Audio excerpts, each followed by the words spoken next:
పల్నాడు జిల్లా నర్సరావుపేటలో ఉద్రిక్త వాతావరణం నెలకొంది. పోస్టల్ బ్యాలెట్ పరిశీలించేందుకు వచ్చిన వైసీపీ టీడీపీ వర్గీయుల మధ్య ఘర్షణ నెలకొంది. తమపై దాడి చేసి వైసీపీ శ్రేణులు ఓ కారుని ధ్వంసం చేశారని టీడీపీ కార్యకర్తలు ఆరోపిస్తున్నారు. రోడ్లపై ఇరు వర్గాలకు చెందిన కార్యకర్తలు గుంపులుగా చేరడంతో పరిస్థితి ఆందోళనకరంగా మారింది.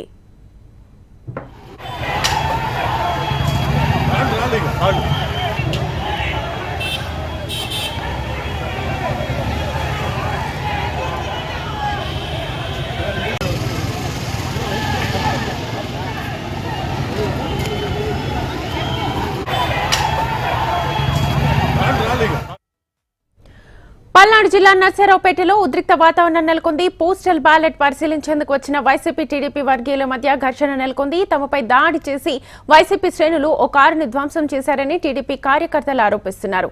రోడ్లపై ఇరు వర్గాలకు చెందిన కార్యకర్తలు గుంపులుగా చేరడంతో పరిస్థితి ఆందోళనకరంగా మారింది. ఇదే అంశానికి సంబంధించి ఫుల్ డీటెయిల్స్ మా ప్రతినిధి నరసింహ ఫోన్ లైన్ ద్వారా అందిస్తారు. నరసింహ, పల్నాడు జిల్లాలో ఎలక్షన్ హీట్ మొదలైనట్టు మనం చెప్పుకోవచ్చు. ఇందులో భాగంగానే నిన్నటి నుంచి కూడా అన్ని జిల్లాల్లో కూడా పోస్టల్ బ్యాలెట్ ప్రారంభమైంది. ఇందులో భాగంగా కూడా నిన్న ప్రశాంతంగా పల్నాడు జిల్లాలో పోస్టల్ బ్యాలెట్ మాత్రం జరిగింది. కానీ ఈ రోజు మాత్రం పోస్టల్ బ్యాలెట్ మొదలైన తర్వాత ఎక్కడైతే ఉందో నర్సరావుపేట ఎస్ఎన్ కాలేజీ వద్ద ఉద్రిక్త చోటు చేసుకుంది. ఇందులో భాగంగా కూడా ఈ పోస్టల్ బ్యాలెట్ దగ్గర వైసీపీ టీడీపీ నేతల మధ్య ఉద్రిక్త చోటు చేసుకుంది. ఒకరిపై ఒకరు దాడులు చేసుకోవడం జరిగింది. అంతేకాకుండా ఈ దాడుల్లో భాగంగా ఒక కారుపై కూడా దాడి చేశారు వైసీపీకి చెందినటువంటి కార్యకర్తల నేతలు.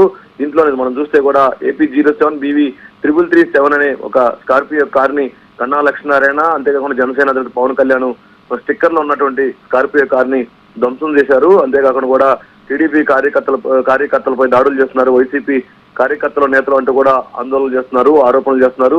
అంతేకాకుండా కూడా ఈ ఎస్ఎన్ కాలేజీలో పోస్టల్ బ్యాలెట్ పోలింగ్ కేంద్రాన్ని ఎవరైతే ఉన్నారో వైసీపీ అభ్యర్థి గోపిరెడ్డి శ్రీనివాసరెడ్డి ఇక్కడికి పోలింగ్ కేంద్రాన్ని పరిశీలించడం జరిగింది. అంతేకాకుండా కూడా ఆ పరిశీలించిన క్రమంలోనే టీడీపీ కార్యకర్తలపై వైసీపీ కార్యకర్తలు దాడి చేయడం కూడా ఘటన చోటు చేసుకుంది. ఈ ఘర్షణలో ఇది రెండు వర్గాలు కూడా అటు వైసీపీ టీడీపీ కార్యకర్తలని కేడర్ ఎవరైతే ఉన్నారో వారిని అదుపు చేయడంతో పోలీసులు జోక్యం చేసుకోవడం జరిగింది. అంతేకాకుండా రెండు వర్గాల్ని చెల్లాచెదురు చేయడం జరిగింది. సో మొత్తంగా మనం చూస్తే మాత్రం పల్నాడు అప్పుడే ఎలక్షన్ హడావుడి మొదలైనట్టు మనం చెప్పుకోవచ్చు. ఫస్ట్ బ్యాలెట్ లోనే ఉద్రిక్త చోటు చేసుకోవడం, దాడులు చోటు చేసుకున్నట్టు కూడా మనం చెప్పుకోవచ్చు. Right, thank you Narasimha.